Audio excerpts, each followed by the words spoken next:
അപ്പോൾ ഇന്നത്തെ നമ്മുടെ റെസിപ്പി ഓണം സ്പെഷ്യലായിട്ടുള്ള അവിയലാണ്. സദ്യ സ്റ്റൈൽ അവിയൽ. ഏറ്റവും സ്വാദിൽ നല്ല പെർഫെക്റ്റ് ആയിട്ട് നമുക്ക് എങ്ങനെ നമ്മുടെ സദ്യ അവിയൽ ഉണ്ടാക്കുന്നതെന്ന് നോക്കിയാലോ. അപ്പോൾ നമുക്ക് നമ്മുടെ അവിയൽ ഉണ്ടാക്കാൻ തുടങ്ങാം. അതിന് വേണ്ടിയിട്ട് ഞാനിവിടെ എടുത്തേക്കണ കഷ്ണങ്ങൾ 2 മുരിങ്ങയ്ക്ക, ഒരു ചെറിയ കഷ്ണം മത്തങ്ങ, ഒരു ചെറിയ വെള്ളരിക്കയുടെ കഷ്ണം, ഒരു ക്യാരറ്റ്, ഒരു ചെറിയ കഷ്ണം ചേന, 6-7 അച്ചിങ്ങപ്പയർ, ഒരു വാഴയ്ക്ക, ഏത്തക്കയാണ്, അതേപോലെ തന്നെ ഒരു ചെറിയ കഷ്ണം പടവലങ്ങ, ഒരു വഴുതനങ്ങയുടെ ഒരു 1/4 ഭാഗം. അപ്പോൾ ഇത്രയും കഷ്ണങ്ങളാണ് ഞാൻ എടുത്തേക്കണത്. എല്ലാം കനം കുറച്ചാണ് അരിഞ്ഞേക്കണത്. ചേന നന്നായിട്ട് കനം കുറച്ച് അരിയണം, അതിനാണ് വേവ് കൂടുതൽ. ഇനി ഇതെല്ലാം കൂടി നമ്മൾ ഏത് പാത്രത്തിലാണോ അവിയൽ വയ്ക്കുന്നത് അതിലേക്ക് ഇട്ട് കൊടുക്കാം. നിങ്ങൾക്ക് ഇഷ്ടമുള്ള വെജിറ്റബിൾസ് ഏതാണോ അതൊക്കെ ചേർക്കാം. കുമ്പളങ്ങ ചേർക്കാം, അമരക്ക ചേർക്കാം, കോവയ്ക്ക ചേർക്കാം.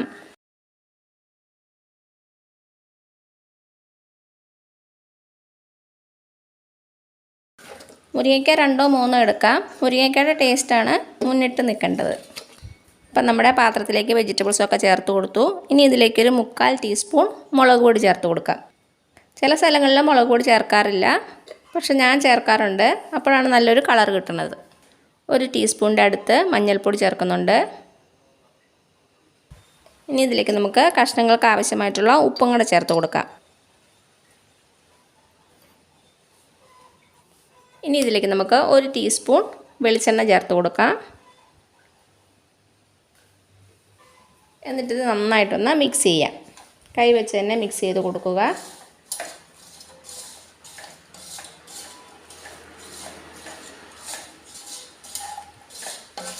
അപ്പോൾ ഇതാ നന്നായിട്ടൊന്ന് മിക്സ് ചെയ്ത് കൊടുത്തു. ഇനി ഇതൊരു 10-15 മിനിറ്റ് നമുക്ക് അടച്ച് വെച്ച് കൊടുക്കാം. അപ്പോൾ ഈ പച്ചക്കറികളിൽ നിന്ന് തന്നെ കുറച്ച് വെള്ളം ഊറി വരും. അടച്ച് വെച്ച് കൊടുക്കുവാണേ. ഒരു 15 മിനിറ്റ് ഇങ്ങനെ ഇരിക്കട്ടെ. അപ്പോൾ നമ്മുടെ കഷ്ണങ്ങൾ അടച്ച് വെച്ചിട്ട് 15 മിനിറ്റായി. ഇതിൽ നിന്ന് തന്നെ കുറച്ച് വെള്ളം ഊറി വന്നത് കണ്ടോ. നമ്മളിതിലേക്ക് പ്രത്യേകം വെള്ളമൊന്നും ചേർക്കണില്ല. ഇനി ഇതിലേക്ക് നമുക്ക് കുറച്ച് കറിവേപ്പില ചേർത്ത് കൊടുക്കാം. പിന്നെ വേണ്ടത് 2 പച്ചമുളക്. പച്ചമുളകിൻ്റെ എരിവിനനുസരിച്ച് 2-3 ചേർക്കാം. എന്നിട്ട് ഒരു വാഴയില ഉണ്ടെങ്കിൽ അത് വെച്ച് അടച്ചിട്ട് നമുക്ക് അടപ്പ് വെച്ച് മൂടി കൊടുക്കാം. ഇനി നമുക്ക് തീ കത്തിച്ച് കൊടുക്കാം. ഇപ്പോൾ തീ കത്തിച്ച് കൊടുത്തിട്ടുണ്ട്. നമ്മുടെ കഷ്ണങ്ങളൊന്ന് തിളച്ച് വരട്ടെ, അതുവരെ നമുക്ക് വെയിറ്റ് ചെയ്യാം. അപ്പോൾ അതായത് തിളച്ചിട്ടുണ്ട്. നമുക്ക് തുറന്ന് നോക്കാം. ഇലയൊക്കെ നന്നായിട്ട് വാടിയിട്ടുണ്ട്. ഒന്ന് ഇളക്കിയിട്ട് കൊടുക്കാം. തിളച്ച് കഴിഞ്ഞാൽ പിന്നെ തീ കുറച്ച് കൊടുക്കാം. ഒരു ലോ ടു മീഡിയം ഫ്ലെയിമിൽ വച്ചാൽ മതി. ഞാനിപ്പോൾ ഇവിടെ ഒരു നോൺ സ്റ്റിക്ക് പാത്രമാണ് എടുത്തേക്കണത്.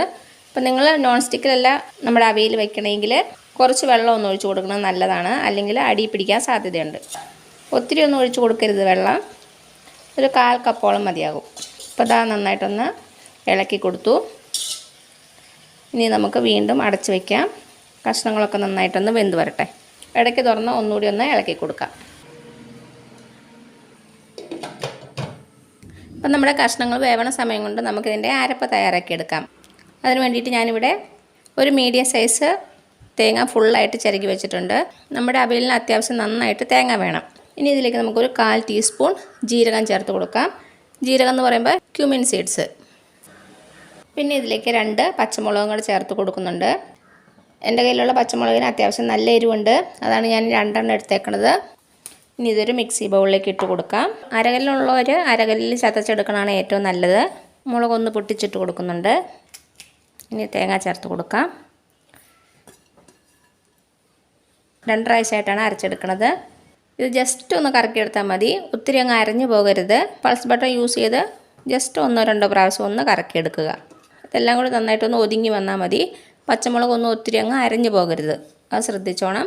ചില സ്ഥലങ്ങളിൽ അവിയലിൽ ചെറിയ ഉള്ളി ചേർക്കാറുണ്ട്. അപ്പോൾ നിങ്ങൾക്ക് ചെറിയ ഉള്ളി ചേർക്കണ ഇഷ്ടമാണെങ്കിൽ 2-3 ചെറിയ ഉള്ളി ചേർക്കാവുന്നതേ ഉള്ളൂ. അത് മിക്സി ബൗളിലിട്ട് അരയ്ക്കണ്ട. അപ്പോൾ നമ്മുടെ അവിയലിൻ്റെ ടേസ്റ്റ് മാറിപ്പോകും. നമ്മൾ ചതച്ചെടുക്കുന്ന കല്ലിലിട്ട് ജസ്റ്റ് ഒന്ന് ചതച്ചെടുത്താൽ മതി. അപ്പം ഞാനിത് ജസ്റ്റ് ഒന്ന് കറക്കിയെടുത്തിട്ട് വരാം. ജസ്റ്റ് ഒന്ന് കറക്കിയെടുത്തിട്ടുണ്ട്. അടുത്ത ബാച്ചും ഇതേപോലെ തന്നെ ഒന്ന് ഒതുക്കിയെടുക്കാം. നമ്മുടെ അരപ്പ് ഇവിടെ റെഡിയാണ്. ഇത് നമുക്ക് മാറ്റി വയ്ക്കാം. നമ്മുടെ അവിയൽ ഞാൻ ഇടയ്ക്ക് ഒരു പ്രാവശ്യം കൂടെ ഒന്ന് ഇളക്കി കൊടുത്തിട്ടുണ്ടായിരുന്നു. കഷ്ണങ്ങളൊക്കെ നന്നായിട്ട് വെന്തിട്ടുണ്ട്. ജസ്റ്റ് ഒന്ന് ചെക്ക് ചെയ്ത് നോക്കാം. ചേനയുടെ ഒരു കഷ്ണം എടുത്ത് വെന്തോന്ന് ചെക്ക് ചെയ്യാം. വെന്തിട്ടുണ്ട്. ഇത്രയും മതി. ഇനി ഇതിലേക്ക് നമുക്ക് നമ്മുടെ അവിയലിന് കുറച്ച് പുളി ആവശ്യമുണ്ടല്ലോ. അതിന് വേണ്ടിയിട്ട് ഒന്നെങ്കിൽ സാധാരണ വാളംപുളി ചേർക്കാം, അതുമല്ലെങ്കിൽ പച്ചമാങ്ങ ചേർക്കാം, അതുമല്ലെങ്കിൽ കുറച്ച് തൈര് ചേർക്കാം. ഞാനിവിടെ തൈരാണ് യൂസ് ചെയ്യണത്. തൈര് ചേർക്കേണ്ടത് തൈരിൻ്റെ പുളിക്കനുസരിച്ചാണ്. ഒരു മീഡിയം പുളിയുള്ള തൈര് എടുക്കാൻ ശ്രദ്ധിക്കുക. അങ്ങനെയാണെങ്കിൽ ഒരു 2-3 ടേബിൾ സ്പൂൺ മാത്രം മതിയാകും. പുളി അധികമായി പോകരുത്. ഞാനിപ്പോൾ ഇവിടെ ഒരു 2 ടേബിൾ സ്പൂൺ ചേർത്ത് കൊടുക്കുവാണ്. മിക്സ് ചെയ്ത് കൊടുക്കുക. ഞാനിപ്പോൾ ഇവിടെ ഒരു 3 ടേബിൾ സ്പൂൺ തൈര് ചേർത്തിട്ടുണ്ട്. ഇനി ഇതിലേക്ക് നമുക്ക് അരപ്പ് ചേർത്ത് കൊടുക്കാം.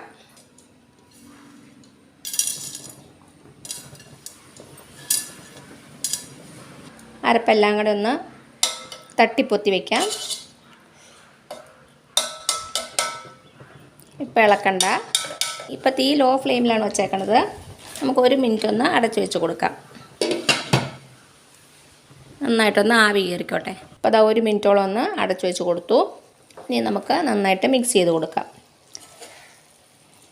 കഷ്ണങ്ങളും തേങ്ങയും എല്ലാം കൂടെ നന്നായിട്ട് മിക്സായിട്ട് വരണം. എല്ലാ കഷ്ണങ്ങളിലും നമ്മുടെ അരപ്പ് പിടിക്കണം.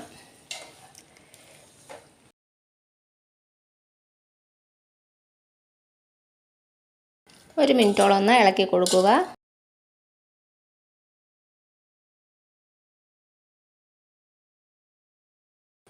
ഉപ്പൊന്ന് ചെക്ക് ചെയ്ത് നോക്കുക. കുറവാണെങ്കിൽ ചേർത്ത് കൊടുക്കാം. എനിക്കിവിടെ ഒരു പൊടിക്ക് ഉപ്പ് കുറവുണ്ട്.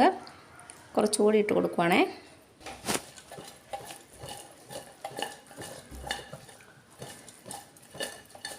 അപ്പോൾ അതാ 1 മിനിറ്റോളം ഒന്ന് ഇളക്കി കൊടുത്തു. ഇനി ഇതിലേക്ക് നമുക്ക് കുറച്ച് കറിവേപ്പിലയും അതേപോലെ തന്നെ പച്ച വെളിച്ചെണ്ണ ഒഴിച്ചു കൊടുക്കണം. ഇതിൽ രണ്ടിലും പിശുക്ക് കാണിക്കരുത്. നിറയെ കറിവേപ്പില ഇട്ട് കൊടുക്കുക. ഒന്ന് ഞെരടി ഇട്ട് കൊടുക്കാം. ഞാനിപ്പോൾ ഇവിടെ ഒരു 2 തണ്ട് കറിവേപ്പില ഇട്ട് കൊടുത്തിട്ടുണ്ട്. അതേപോലെ പച്ച വെളിച്ചെണ്ണ ഇത് ഒഴിവാക്കരുത്. അത്യാവശ്യം നന്നായിട്ട് ഒഴിച്ചു കൊടുക്കുക.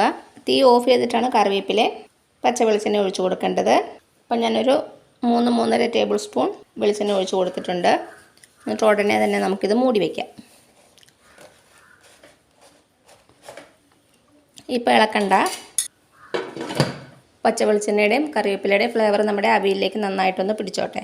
ഇപ്പോൾ നിങ്ങൾ സദ്യ ഉണ്ടാക്കുന്ന ദിവസം എണ്ണയും കറിവേപ്പിലയും ഇട്ടിട്ട് ഇളക്കാതെ സദ്യ വിളമ്പുന്ന സമയത്ത് ഇളക്കിയെടുത്താൽ മതി. അതുവരെ ഇങ്ങനെ അടച്ചു വെച്ചിരിക്കുക.